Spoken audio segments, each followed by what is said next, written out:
Sociedade sem autoridade. Proudhon. O homem, a família e a sociedade. O indivíduo, ser social e sexual, dotado com a razão, amor e consciência, capaz de aprender com a experiência, de se aperfeiçoar através da reflexão e de ganhar sua vida através do trabalho. O problema é como organizar os poderes desse ser, de forma que ele continue sempre em paz consigo mesmo e possa extrair da natureza aquilo que lhe foi dado, o maior bem-estar possível. Sabemos como gerações passadas resolveram o problema.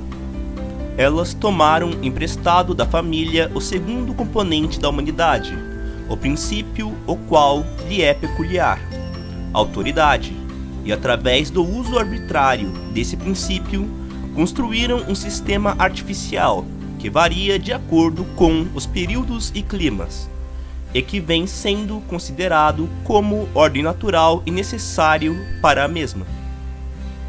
Esse sistema, o qual pode ser chamado de sistema da ordem através da autoridade, foi primeiramente dividido em autoridade espiritual e temporal. Após um curto período no qual preponderou e longos séculos de luta para manter sua supremacia, o sacerdotalismo parece ao menos ter perdido a luta para o poder temporal. O papado, com todos os seus soldados, que os jesuítas e obreiros, companheiros de hoje em dia, iriam restaurar, foi subjugado e colocado num plano inferior a assuntos de interesse meramente humano. Após 2 anos, o poder espiritual esteve novamente em condições de tomar supremacia. Ele formou uma coalizão com o poder secular contra a revolução e barganha com aquele em pé de igualdade. Ambos acabaram reconhecendo que suas diferenças brotaram de um desentendimento, que seu objetivo, seus princípios, seus métodos, seus dogmas, ao serem absolutamente idênticos, deveriam compartilhar o governo, ou, ao invés, deveriam se considerar a realização do outro, e deveriam formar, através de sua união, uma única indivisível autoridade. Essa então seria a conclusão a qual Igreja e Estado teriam talvez atingido, se as leis do progresso da humanidade tornassem tais reconciliações possíveis, se a revolução já não tivesse se mostrado inevitável. Contudo, é desejável, para convencer a mente a emparelhar as ideias fundamentais do, por outro lado, sistema político-religioso, a filosofia, que por tanto tempo traçou uma linha entre o espiritual e o temporal, não deveria mais reconhecer distinção entre eles, e, por outro, o sistema econômico.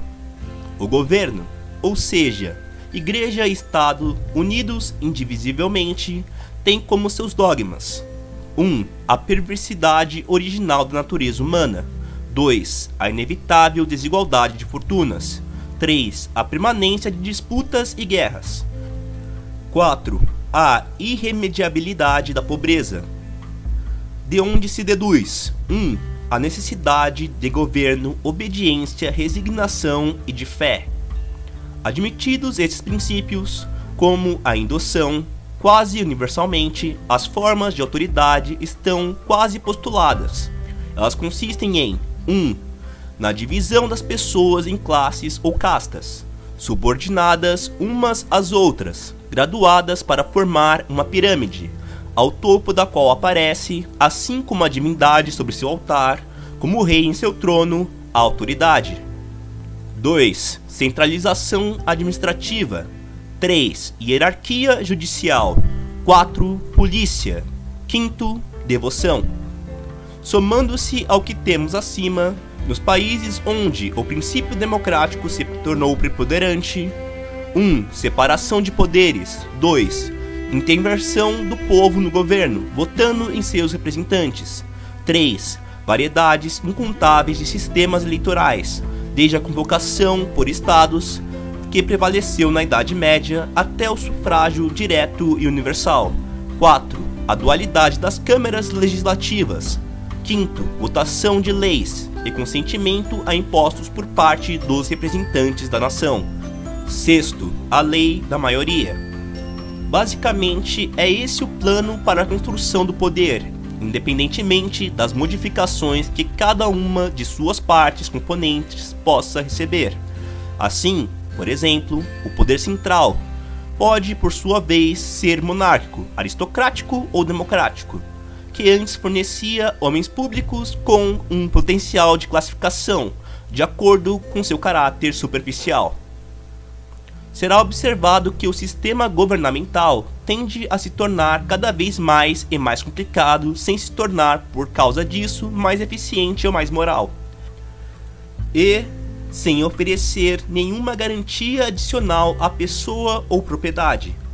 Essa complicação brota primeiramente da legislação, a qual é sempre incompleta e insuficiente.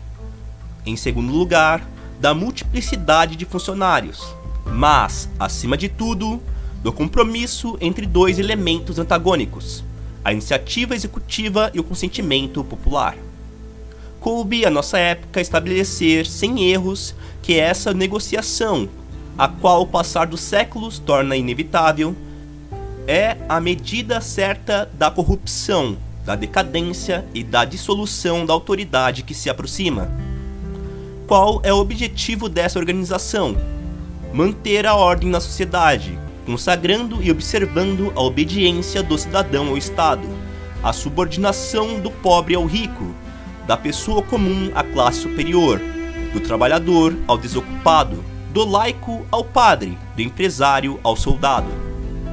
Até onde a memória da humanidade chega, ela se percebe tendo sido organizada sob o sistema acima, que constitui a ordem política, eclesiástica ou governamental. Todo esforço para dar ao poder uma aparência mais liberal, tolerante, social, falhou invariavelmente.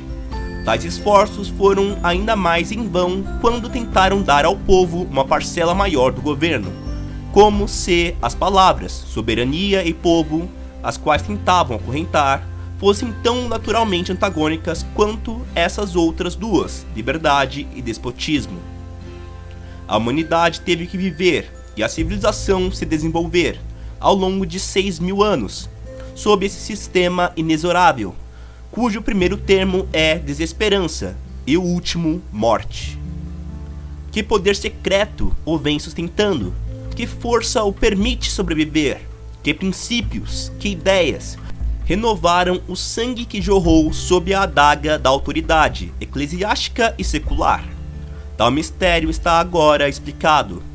Em meio à máquina governamental, sob a sombra das instituições políticas, fora da vista dos homens de Estado e padres, a sociedade está produzindo seu próprio organismo, vagarosa e silenciosamente, e construindo uma nova ordem, a expressão de sua vitalidade e autonomia, e a negociação da antiga política, bem como da antiga religião. Essa organização, que é essencial à sociedade da mesma forma que é incompatível com o atual sistema, tem os seus princípios. Primeiro, o aprimoramento indefinido do indivíduo e da raça. Segundo, a honorabilidade do trabalho. Terceiro, a igualdade de fortunas. Quarto, a identidade de interesses. Quinto, o fim dos antagonismos. Sexto, a universalidade do conforto. Sétimo, a soberania da razão. Oitavo, a absoluta liberdade do homem e do cidadão. Eu menciono agora suas principais formas de atividade. Primeiro, divisão do trabalho, através da qual a classificação das pessoas por profissão substitui a classificação por castas. Segundo, poder coletivo, o princípio das associações de trabalhadores, no lugar dos exércitos. Terceiro, comércio, a forma concerta de contrato, que tomará o lugar da lei. Quarto, igualdade na troca. Quinto, competição. Sexto, crédito, que depende dos interesses, da mesma forma que a hierarquia governamental depende da obediência. Sétimo, o equilíbrio de valores e propriedades.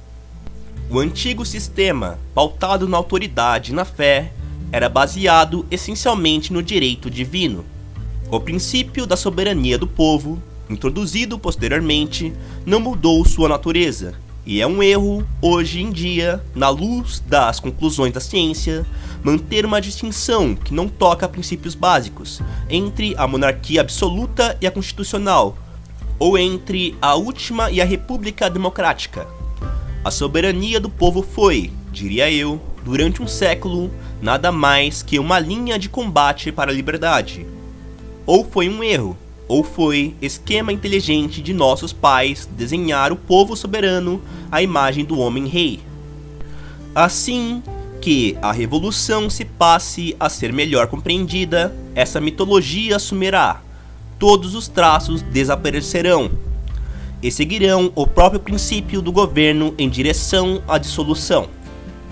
O novo sistema, baseado na prática espontânea da indústria, de acordo com a razão social e individual, é o sistema dos direitos humanos, oposto ao comando arbitrário, essencialmente objetivo.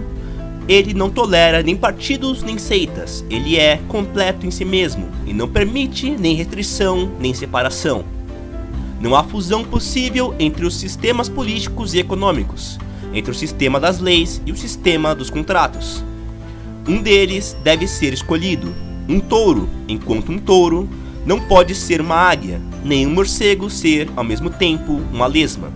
Da mesma forma, enquanto a sociedade mantenha o mais tênue grau de forma política, ela não se pode organizar de acordo com a lei econômica.